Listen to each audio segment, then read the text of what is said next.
should have taken notes last time on what the heck my setup was because I'm on the floor again since I don't remember.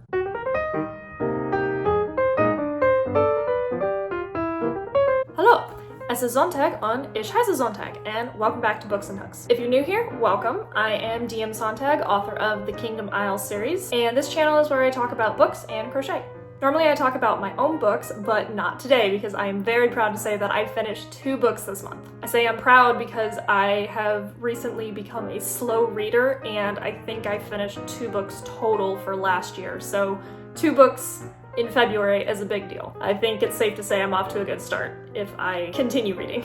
I like to have a paperback and an ebook at the same time because the paperback I read before bed to not be on my phone and have the blue light, and the ebook I can read wherever I am. I typically have it on my phone. I have literally been in the post office reading my ebook standing in line. I'm part of an incredible indie author community, so both of these books are not really well known. I hope to make them a little bit more well known, maybe just one reader because my channel is not that well known, but I hope to make both a little bit out there.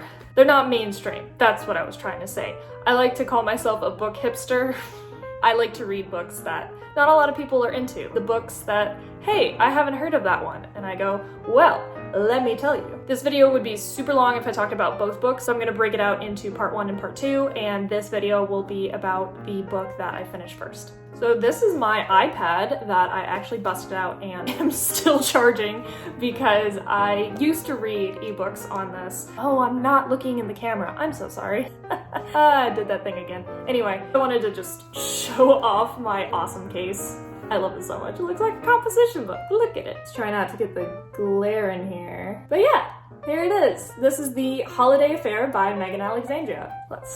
Whoa, no. Technical difficulties. That dang glare, I'm gonna have to hold on. No, I made it worse. Yeah, all I have to do is not move again.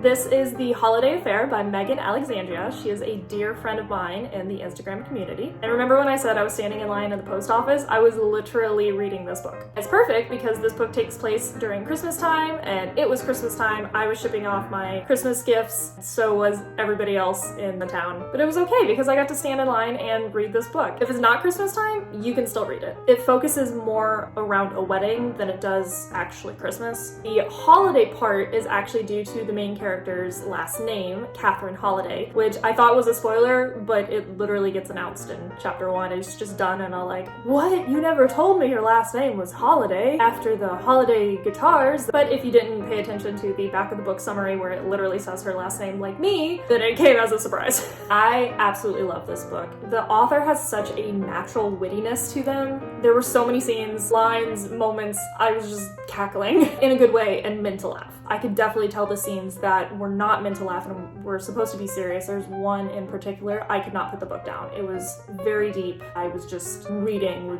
big eyes, needing to know what happens next. It is a fake engagement trope, which I actually hadn't read before. I'm not a giant romance reader. I did back in the day. Back in the day. Jingle, jingle, jingle. Just kind of gloss over the descriptive parts, which you can too. They're not super graphic if that isn't your thing. If it is your thing, then maybe this is a little tame for you. I think it's a good middle ground. It's definitely not super, super smutty, but it's also not super, super clean, if that makes sense. It's a good in-between. Actually, the location of where they did it, I was cheering them on, and I don't want to get into spoilers, but it was, well, just read it. It's good. It's genius. Had to fix my hair that was falling in my eyes and also get her 11-step journal. This is Once Upon a Romance. It is an 11-step guide to writing romance, which I will definitely use in my future writings because, like I said, I'm not a big romance reader. I do plan to write a young adult romance, so this is great. The 11 steps was not created by her, but she walks you through the 11 steps and her experiences and lets you know what the steps mean. So there's the meet cute, the rejection, giving it a chance. The reason I bring this up is because I was following along with the holiday affair, especially the dark moment and the sacrifice, which happened back to back. Can you hear that? My husband is making a smoothie.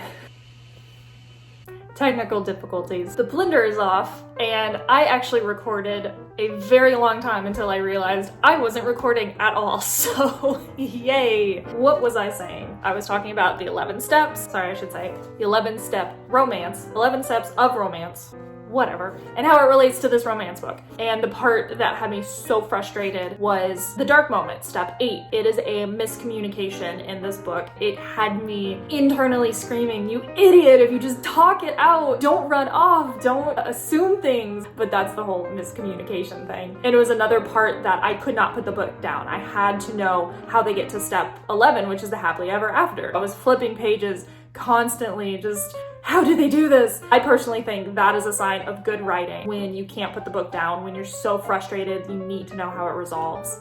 Kudos to you, Megan Alexandria. I rated this on Amazon and Goodreads. As an indie author myself, I know how important reviews are and how much they mean to indie authors, so please review it and be honest. I rated it 4 out of 5 stars because I did have one critique, and that was the formatting. Whoop. It didn't bother me in the beginning when she was talking to her mom on the phone. Her mom's dialogue was in a different font. So because she wasn't physically in the room, there was that like level of distance. It was okay for a different font. But the scene that threw me off, the person that was speaking in the different font was physically in the room. So it was kind of weird to see this different font, especially if it was in all caps. So I got that like, oh, they're screaming kind of vibe. Other than that, I didn't have any other issues. I thought it was very well written, very natural. Even the parts that weren't natural or that were like cliche or stereotypical, it's done in a witty way. The author makes fun of it, or I guess fourth wall breaking. There's a part where it's like a Hallmark movie. It's so funny because they say what in the Hallmark gods, and then they make fun of the, oh no, there's one bed, whatever shall we do? If you like Hallmark movies, you'll love this book. I really appreciated those little bits of humor. That's why I was like laughing a lot of the times. It's funny. The main character is so funny. There's like an autocorrect issue that just makes it funny, and overall it was solid. I would recommend it. I really enjoyed this book. And there's gonna be 2 more in the series, which I cannot wait to read. The main character is Catherine, and then that is Caleb, and he's part of the, is it called the High Seas? I can't remember, but it was part of a band where there's 2 other sea names. Regardless, I can't wait till those 2 books come out and I get to meet the rest of his bandmates. Making sure I'm recording now. Alright, so I've talked enough books, which I guess makes up for my last video where I talked a lot about crochet, so I'll talk a little bit of crochet in this one, and where it all began. So it all started with a fox hat, and not the one that I'm wearing. This is actually the second rendition of this one, and this started my crochet journey. As I mentioned in my last video, I went to Tampa Bay Comic-Con and I saw a lady crocheting what I thought was this hat, and I went over to her and it turned out to be a red panda hat, and I asked her, could you make a fox hat? She said, yeah, sure, here's the price. I was like, I spent all my money on signatures and artwork and all of that stuff that you buy at Comic-Con. At the time, because I wasn't a crocheter, I did think it was a little expensive. Now I understand that it was a good price range, but I also didn't have any money left. So that gave me the motivation to learn how to crochet and make it myself. The reason that I have 2 is because now I look back at this and realize how much of a beginner I was and how bad this turned out. I mean, it's okay. The reason I'm so obsessed with this fox hat is because I watched a German show on Netflix called Dark. It's really good, highly recommend. I'll put a picture of the character here who was wearing this little fox hat. So that's what I thought she was crocheting, and it's super niche. Like I said, I'm a book hipster, I'm also a show hipster. I wanted to make this super niche, nobody understands this fox hat. And I found the pattern, but I didn't really understand it. It's crudely made. Oh, but the show is brilliant. It is so well written. If you like shows about time travel and twists and mind-boggling mysteries, you should definitely watch this. You have to watch it in subtitles though. That is actually one of the reasons I'm learning German. I probably won't be fluent by the time I rewatch this series, but I want to learn enough that I don't have to rely on the subtitles so much. That's all I got, so that's the end of this chapter. If you like what I do and what I make, then like this video, subscribe to my channel, and follow me on Instagram for more content. Until next time, auf Wiedersehen.